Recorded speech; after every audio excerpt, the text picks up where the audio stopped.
Hi hello ಎಲ್ರಿಗೂ ನಮಸ್ಕಾರ. ನಿಮ್ಗೆಲ್ಲರಿಗೂ ಗೊತ್ತಿರೋ ಹಾಗೆ ದೃಶ್ಯಂ ಪಾರ್ಟ್ 1 ಅಲ್ಲಿ ಒಂದು ಕೊಲೆ ಆಗತ್ತೆ ಅಂಡ್ ಅದರಿಂದ ಇವರೆಲ್ಲ ಹೇಗೆ ಆಚೆ ಬರ್ತಾರೆ ಅನ್ನೋದನ್ನ ತೋರಿಸಿದ್ರು.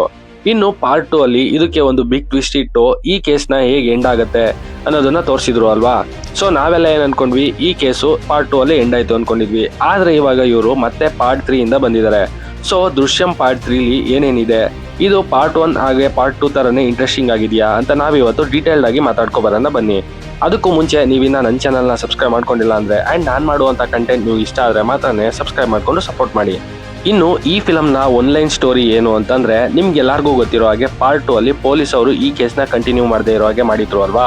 ಸೊ ಈ ಸಲ ಅದನ್ನ ಮೀಡಿಯಾದವರು ಇಂಟ್ರೆಸ್ಟಿಂಗ್ ಆಗಿ ಈ ಕೇಸ್ನ ರಿಓಪನ್ ಮಾಡಬೇಕು ಅಂತ ಹೇಳಿ ಪೊಲೀಸ್ ಅವ್ರ ಹತ್ರ ಹೋಗಿ ರಿಓಪನ್ ಮಾಡಿಸ್ತಾರೆ. ಸೊ ಮೋಹನ್ ಲಾಲ್ ಅವರು ಈ ಸಲ ಮೀಡಿಯಾದವರಿಂದ ಹಾಗೆ ಪೊಲೀಸ್ ಅವರಿಂದ ಹೇಗೆ ತಪ್ಪಿಸ್ಕೋತಾರೆ ಮತ್ತೆ ಏನೇನು ಪ್ಲಾನ್ ಮಾಡ್ತಾರೆ ಆ್ಯಂಡ್ ಈ ಪ್ರೋಸೆಸ್ಸಲ್ಲಿ ಇವರ ಫ್ಯಾಮಿಲಿ ಜೊತೆ ಇವ್ರು ಫೇಸ್ ಮಾಡುವಂಥ ಪ್ರಾಬ್ಲಮ್ ಏನು ಆ್ಯಂಡ್ ಇದರಲ್ಲಿ ಇರುವಂಥ ಟ್ವಿಸ್ಟ್ ಆ್ಯಂಡ್ ಟರ್ನ್ಸ್ ಏನು ಅನ್ನೋದನ್ನು ನೀವು ಥಿಯೇಟ್ರಲ್ಲಿ ಹೋಗಿ ನೋಡಿ ತಿಳ್ಕೊಬೇಕು. ಮತ್ತೆ ಈ ಫಿಲಮ್ನ ಫಸ್ಟ್ ಹಾಫ್ ಸ್ವಲ್ಪ ಸ್ಲೋ ಆಗಿತ್ತು ಆ್ಯಂಡ್ ತುಂಬ ಕ್ವಶನ್ನು ಕೂಡ ಕ್ರಿಯೇಟ್ ಮಾಡ್ತು. ಬಟ್ ಅದಕ್ಕೆಲ್ಲ ಸೆಕೆಂಡ್ ಹಾಫಲ್ಲಿ ಆನ್ಸರ್ ಸಿಗುತ್ತೆ. ಮತ್ತೆ ಫಸ್ಟ್ ಹಾಫ್ಗೆ ಕಂಪೇರ್ ಮಾಡಿದ್ರೆ ಸೆಕೆಂಡ್ ಹಾಫಲ್ಲಿ ತುಂಬ ಟ್ವಿಸ್ಟ್ ಮತ್ತು ಟರ್ನ್ಸ್ ಜೊತೆಗೆ ಚೆನ್ನಾಗಿದೆ. ಇನ್ನು ಈ ಫಿಲಮ್ನ ಬಿಗ್ಗೆಸ್ಟ್ ಪಾಸಿಟಿವ್ ಅಂತಂದರೆ ಅದು ಮೋಹನ್ ಲಾಲ್ ಅವರು. ಪಾರ್ಟ್ 1 ಮತ್ತು ಪಾರ್ಟ್ 2 ಅಲ್ಲಿ ಹೇಗೆ ಇವರು ಆ್ಯಕ್ಟಿಂಗ್ ಮಾಡಿದ್ರು ಅದಕ್ಕಿಂತ ಚೆನ್ನಾಗಿ ಇಲ್ಲಿ ಆ್ಯಕ್ಟಿಂಗ್ನ ಮಾಡಿದ್ದಾರೆ.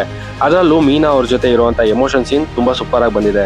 ಇನ್ನು ನಾವು ಕನ್ನಡದಲ್ಲಿ ರವಿಚಂದ್ರನ್ ಅವ್ರನ್ನ ನೋಡಿ ಪಾರ್ಟ್ 3 ಅಲ್ಲಿ ಮೋಹನ್ ಲಾಲ್ ಅವ್ರನ್ನ ನೋಡಿದಾಗ ಅಲ್ಲಿ ಬರುವಂಥ ಕ್ಯಾರೆಕ್ಟರ್ಸ್ಗಳಿಗೆ ಕನೆಕ್ಟ್ ಆಗೋದು ಸ್ವಲ್ಪ ಕಷ್ಟ ಆಗುತ್ತೆ. ಆ್ಯಂಡ್ ಇದು ಡಬ್ಬಿಂಗ್ ಫಿಲಮ್ ಆಗಿರೋದ್ರಿಂದ ಲಿಪ್ಸಿಂಗ್ ಕೂಡ ಅಷ್ಟು ಎಫೆಕ್ಟಿವ್ ಆಗಿ ಇಲ್ಲ ಅಂತ ಅನಿಸ್ತು. ಇನ್ನು ಈ ಮೂವಿ ಕೂಡ ಪಾರ್ಟ್ 2 ಥರನೇ ತುಂಬ ಚೆನ್ನಾಗಿದೆಯಾ, ಇಂಟ್ರೆಸ್ಟಿಂಗ್ ಆಗಿದೆಯಾ ಅಂತಂದರೆ ನನಗೆ ಪರ್ಸ್ನಲಿ ಇದು ಪಾರ್ಟ್ 2 ಅಷ್ಟು ಹೈಪ್ನ ಕೊಡಲಿಲ್ಲ. ಬಟ್ ಪಾರ್ಟ್ 1ಗೆ ಕಂಪೇರ್ ಮಾಡಿದ್ರೆ ಇದು ಚೆನ್ನಾಗಿದೆ. ಆ್ಯಂಡ್ ಇದರಲ್ಲೂ ಕೂಡ ತುಂಬ ಟ್ವಿಸ್ಟ್ ಆ್ಯಂಡ್ ಟರ್ನ್ಸ್ ಇದೆ. ಆ್ಯಂಡ್ ನಿಮಗೆ ಪಾರ್ಟ್ 1 ಆ್ಯಂಡ್ ಪಾರ್ಟ್ 2 ಇಷ್ಟ ಆಗಿದ್ರೆ ಇದು ಕೂಡ ಡೆಫಿನೆಟ್ಲಿ ಇಷ್ಟ ಆಗೇ ಆಗುತ್ತೆ. ಸೊ ಈ ಮೂವಿನ ನೋಡ್ಬೋದಾ ಅಂತಂದರೆ ಡೆಫಿನೆಟ್ಲಿ ಈ ವೀಕೆಂಡ್ಗೆ ಒಂದು ಒಳ್ಳೆ ಥ್ರಿಲ್ಲರ್ ಫಿಲಮ್ ಆಗಿದೆ. ಸೊ ಹೋಗಿ ಆರಾಮಾಗಿ ನೋಡ್ಬೋದು. ಆ್ಯಂಡ್ ಇದು ಕನ್ನಡದಲ್ಲಿ ಡಬ್ಬಿಂಗ್ ಆಗಿರೋದ್ರಿಂದ ಇದನ್ನ ರವಿಚಂದ್ರನ್ ಅವರು ತೆಗೆಯೋದು ಡೌಟ್ ಇದೆ. ಇನ್ನು ಈ ಪಾರ್ಟ್ 3 ಕೂಡ ಗ್ರ್ಯಾಂಡ್ ಹಿಟ್ ಆದರೆ ಇದರ ಪಾರ್ಟ್ 4 ಆ್ಯಂಡ್ ಪಾರ್ಟ್ 5 ಕೂಡ ಬರುತ್ತೆ ಅಂತ ಆಲ್ರೆಡಿ ಫಿಲಮ್ ಟೀಮ್ ಅವರು ಹೇಳ್ಕೊಂಡಿದ್ದಾರೆ. ಸೊ ಅದು ನೆಕ್ಸ್ಟ್ ಹೇಗಿರುತ್ತೆ ಅಂತ ನೋಡಬೇಕು.